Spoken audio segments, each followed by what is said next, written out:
Hi, I'm Kyle Pennypacker. Welcome back to PennyPrepper. Today's episode is going to focus on something in the prepping community that we call the rule of threes. So there's a little bit of give and take on this rule of threes, but essentially it's going to be 3 minutes without air, 3 hours without shelter, 3 days without water, and 3 weeks without food.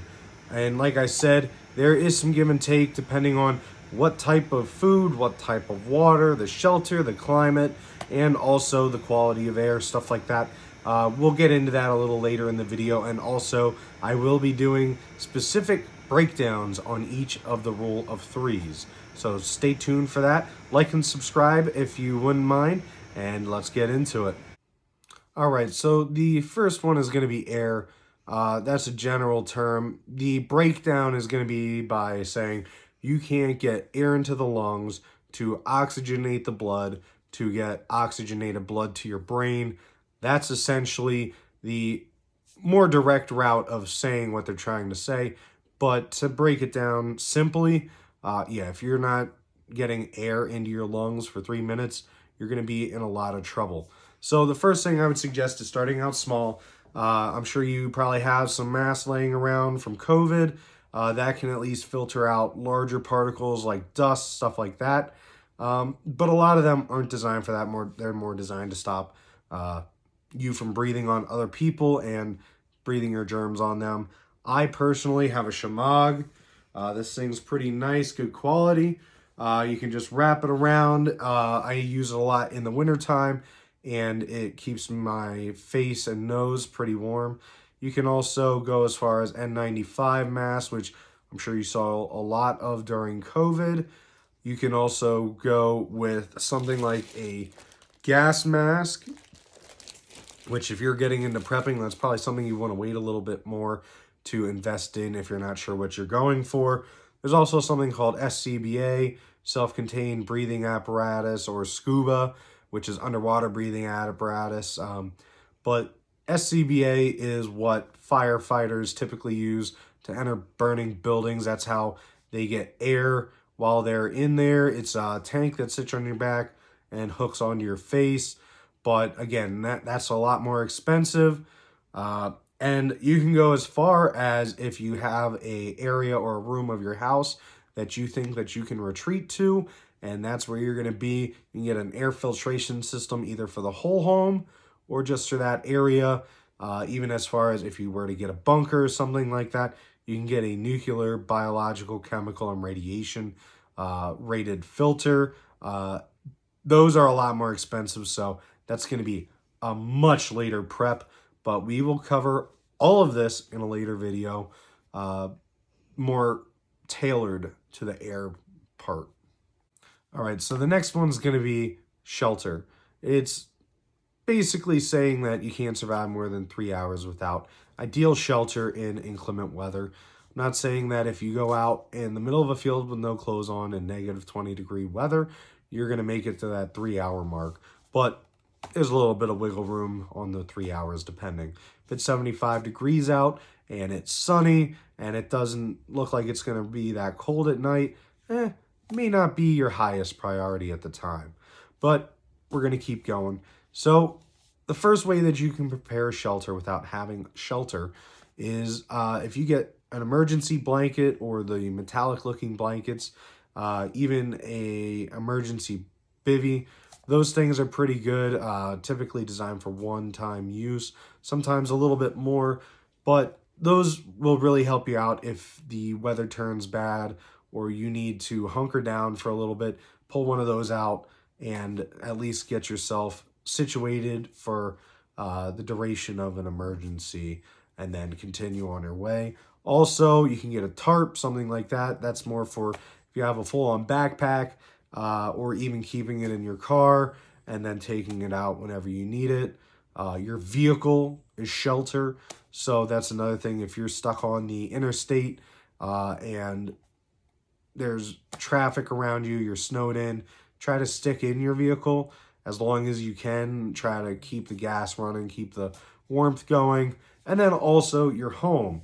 Your home is the most ideal shelter. It has everything that you need, all your preps. It has heating. You can have air filtration, water.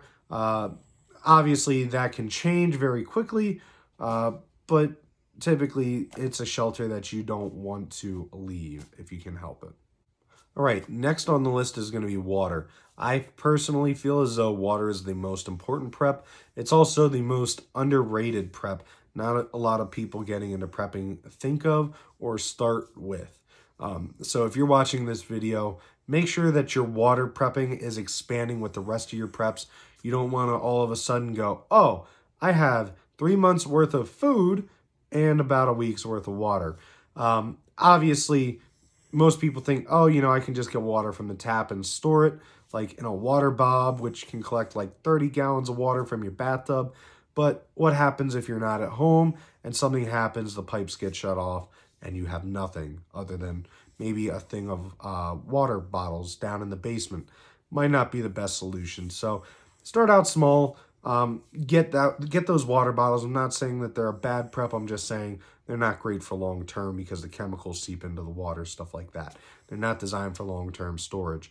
Whereas if you can buy a 55-gallon drum and treat the water, that is ideal. Especially if you have more people in the family, you can start by maybe getting a couple 55-gallon drums, treating the water, and making sure that they're in an area that's not getting a lot of sunlight. Properly store them by putting down a tarp and or lifting them off of any cement floors, making sure that no chemicals are getting through. And that would be ideal. That's probably not the first prep you want to take, but you can also get some containers at Walmart. I can store about 5 gallons of water, and you can go from there. One of the ways that I treat some of my water, I know people look at me like I'm crazy, but if you use bleach, don't get splashless bleach or scented bleach because your water is going to taste nasty and weird. So just get regular unscented bleach, something like that. And there is plenty of guides online. I'll get more into water preps in a later video. But you can do that. Aqua tabs. Also, there are chemicals that are more designed for long-term water storage. But just starting out with that is a great solution. Also, let's say that you're out in the middle of nowhere and you do find some scummy looking water. It is possible to make that safe to drink. First, filter. Even if you got to filter it 3-4 times till it looks decent enough. I'm not saying it has to be see-through clear like Fiji water, but enough that you think you might be able to stomach it. Then go as far as filtering it through multiple layers, trying to boil the water, and also then at that point, after you boiled it, if you do have chemicals that you can put into it that will filter the water or make it safer, do that. But also, if you don't have any other options, stuff like life straws or filters that you can drink right from the source. But again, that doesn't get everything. So it is best to boil the water. Even the stuff that I have stored, I will probably try to boil it before drinking it if possible, just because it is being stored. I do have ways of storing it safely, but you want to err on the side of safety. All it takes is one little bacteria to ruin your day. All right, the last one that we have here is food. That is the stereotypical one that everybody thinks of when they think of a prepper. Everybody thinks of a prepper down in a bunker with shelves of canned food, and it is not the most important thing, but it is still very important. It's under the premise that you can't go more than 3 weeks without food. Some people can go a little bit longer, such as myself, because I have some body fat to eat off of. Whereas somebody who maybe weighs about 110 pounds and they're outside every day trying to chop down trees or trying to make shelter, they may not last as long as 3 weeks. So what you really want to do is start out small by getting some canned foods as you go out to the store. Maybe grab 5 extra cans every time. Try to stick with stuff like canned soup, maybe something that isn't condensed because you have to add water to it. Going with foods that you can prepare easily and have higher calorie output. You can go to Army surplus stores, get MREs and field rations. Those are great. They're high in calories. I do have to warn you, though, if you eat them every day or for every meal, that's a lot of calories and you will become constipated. Just a heads up if you are not used to it. Also, going forward in your preps, if you can try to actually make shelves or start a rotation where you actually buy things that you like to eat, that is important because you don't want to be sitting there at the end of the world down in your bunker and then you go, oh, I don't really like Spam. Why do I have 100 cans of Spam? And then you sort of SOL. I mean, you're going to eat it. I guarantee it. You're going to eat it no matter what it is. But, it's something that if you have to eat it, you want to enjoy it. So get some stuff that you like. I suggest trying out a lot of the food. I wasn't sure how I would like some. There's bagged of pre-cooked meat. And I'll tell you what, I'm glad I tried it beforehand because, woof, it tasted worse than the dog food. Yeah, it was bad. So what you might want to do is maybe go with some Spam, some cans of Progresso soup, and start from there, build up, and sort of try to figure out exactly what you like, what you don't like too. All right, now time for my 2 cents. I've been waiting to use a penny pun this whole time, so the fact that we made it through 5 videos without one, I'm very surprised. So 2 sections I'm going to add is 3 seconds and 3 months. I actually got the 3 months. I heard somebody else talking a little bit about it, but they didn't really add it into any videos or anything like that. I'm going to start with the 3 seconds as well. The 3 seconds is if you aren't keeping aware of your situation or your safety, you can pretty well end yourself in about 3 seconds. Whether that's you make a wrong turn or you put yourself in a predicament such as an ambush or you fall down somewhere because you weren't paying attention. That's where the 3 seconds comes into place because those are pretty quick ends to your preps, if you know what I mean. So start now. Get your situational awareness started. Get in the right mentality of trying to prepare yourself for just about any situation. Start by when you're outside.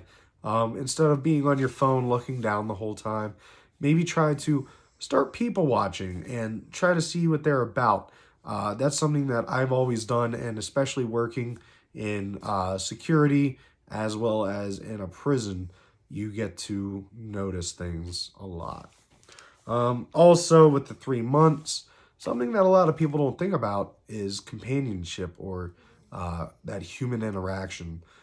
Any show that you watch where it has people trying to be survivalists, surviving off the land, a lot of times they get to a breaking point where they don't think about, oh, yeah, I have every tool out here I need. I have my shelter, my food, but that human interaction truly is a lot more important than people think.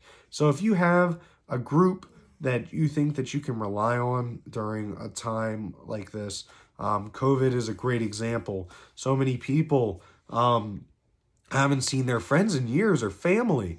And honestly, we have a mental health crisis on our hands right now because people aren't used to that interaction. We have babies who never even met their grandparents for 2 years or weren't able to see people's faces for 2 years because of the masks. A lot of school learning was done online. So, you think about it, they don't have that interaction, those interaction skills.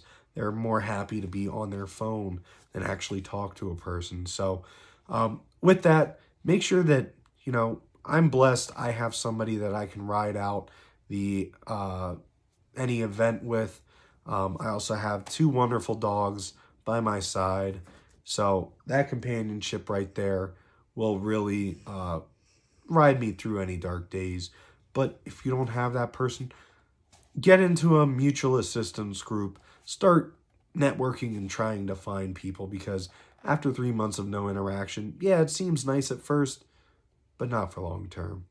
All right, that's all I have for today. Thank you, stay safe, and see you next time.